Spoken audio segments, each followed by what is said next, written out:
Few industries are not affected by Trump's tariffs, and advertising is no exception. Market experts say the trade war could have a significant impact on U.S. advertising industry during its most critical time of the year. Okay, for more on the impact of tariffs on advertising industry, let's bring in William Lee.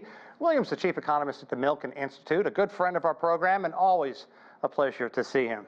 William, thanks for taking time. Hey, Sean, thanks for having me. Okay, I think it's safe to say that this perhaps is not the first thing that comes to mind when people talk about Trump's tariffs. But look, it's important and shows just how broadly the tariffs are having an impact on the economy here in the United States, and I'm sure the ripple effect everywhere. So how does this impact the average American consumer or TV show movie watcher if these media companies lose out on these important ad dollars? The average American consumer actually has been stretched for quite a while. I've talked about the show about how 60% of the American consumers are hand to mouth, and about 80% of the growth in consumption has been due to about 20% of the families out there who have a lot of wealth and have capital gains and stock market wealth to cash in on. So we already have seen that stretch and slowdown in consumers. Right now, the advertisers are really worried that they're not getting their money's worth for the advertising. They really have to be convinced that every dollar is going to give them some incremental return. And unfortunately, traditional advertising outlets like NBC and ABC and all the traditional media outlets can't give them that kind of targeted audience that will assure them that they're going to reach the audience that they want. So the advertisers are really looking around for alternatives and strategies by which they can actually measure whether or not the audience is getting the message or not. And in the days of higher prices, they have to convince the consumer that they're presenting value, that even though prices have gone up, what they're selling is still incredible values. And that is something that the traditional media can't assure them. Well, that's going to be the sell they're going to have to move forward on, but there's no question that broadcast as well as cable, even streaming, they're competing for a smaller piece of the pie. So we talk about make goods. That means that commercials that ran once, they may get another free run because they didn't bring in the types of eyeballs they had promised. So what types of alternative routes will advertisers likely choose to invest in if they continue to part with media companies like the big three, ABC, NBC, CBS?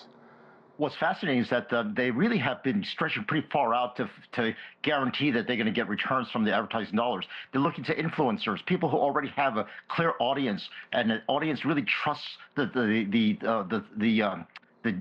judgment of the influencers and their recommendations. And so that's one route that they will go to podcasts and YouTube presenters to get the kind of consumer advice that people used to use Consumers Reports for, to get a sense of good value. The other source of advertising would be targeted audiences. Like, if everyone is going to maintain their Netflix subscription no matter what, and as people watch movies, you're going to see more and more advertising, and the type of movies people watch determines the type of audience in some ways, and that's the kind of audience that certain sellers and advertisers are going to want to reach. And so again, that targeting of audiences will assure them that they will get a return on their investment, on their advertising dollar. And I want to talk about finding a way to monetize streaming or online, like a podcast, something like that, in just a second. But right now, there are going to be those who argue, look, a few $1 million here or there in terms of advertising, does that really have a big impact on these mega media companies,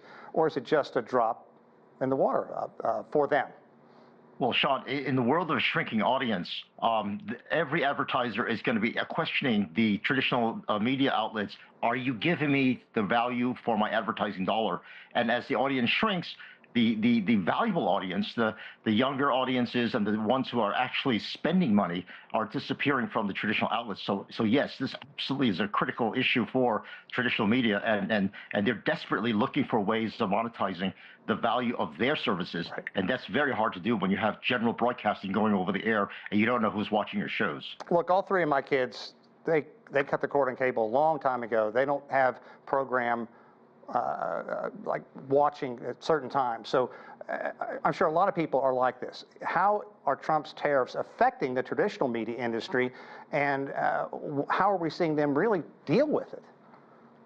I think we're seeing a shrinking industry, and I think as the audience for traditional media and general broadcasting shrinks, and more specialty advertisers and more specialty shows gain a wider and wider audience, I think the surprising effect of a Trump tariff is to reshape the media industry as we know it and accelerate these changes to a much more on-demand and audience-specific and show-specific, content-specific kind of media. It's a surprising effect where people think that we're reindustrializing America, but instead we're reshaping the domestic services industry of entertainment and as we know it. And since I'm often in California, I can tell you that the people in California are desperately looking for new models from which to provide entertainment to targeted audiences because they know that's where the money is.